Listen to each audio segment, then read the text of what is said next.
This is Hannibal here from the HannibalTV.com with a daily wrestling news update for you. Raw only did a 0.53 rating yesterday. That is down. Rampage did its Collision did its second lowest rating of 2024, 0.11. The interesting fact about that one is Will Ospreay, this guy they've spent millions on, was in the main event of that Collision episode.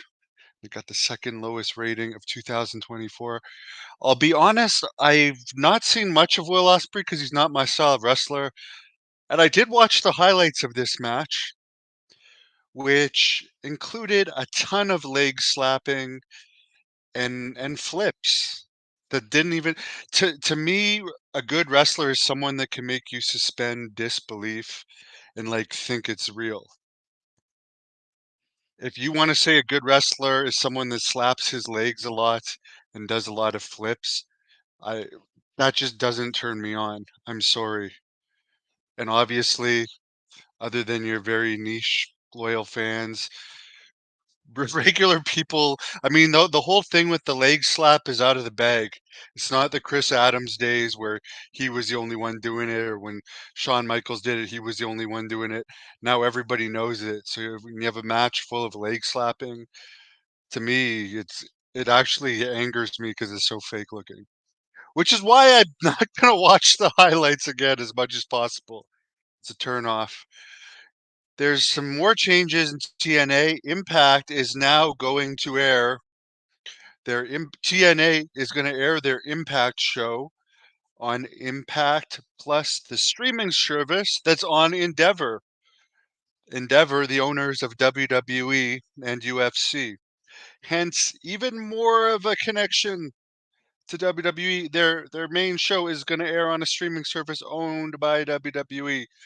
I'm almost positive we'll hear an announcement soon that WWE is just full on taking over the company because they've released a crap load of office staff and we haven't heard of any new members being hired. And here's something else that came out. TNA, they did put a press release out congratulating themselves on their tradition of supporting U.S. military members by giving away free wrestling tickets to vet ticks, which I am all for helping the military, but they also do this because the only way they can get people to come see their product right now is with free tickets. They averaged 200 fans a show last year. That was their average, according to a podcast that was the Business of the Business podcast. They had Brandon Thurston on, and that came out. So 200 fans, an event. Yeah, I think it's great that you're giving away tickets to veterans, but that's also a way of you for filling seats. Anyways, I am supposed to be doing an interview with Katie Lee Burchill in about 10 minutes or so.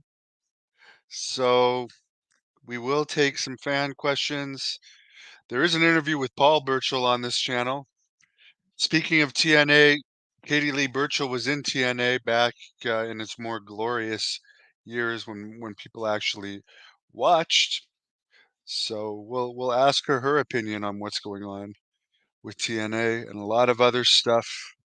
So check that out later tonight and have a good night.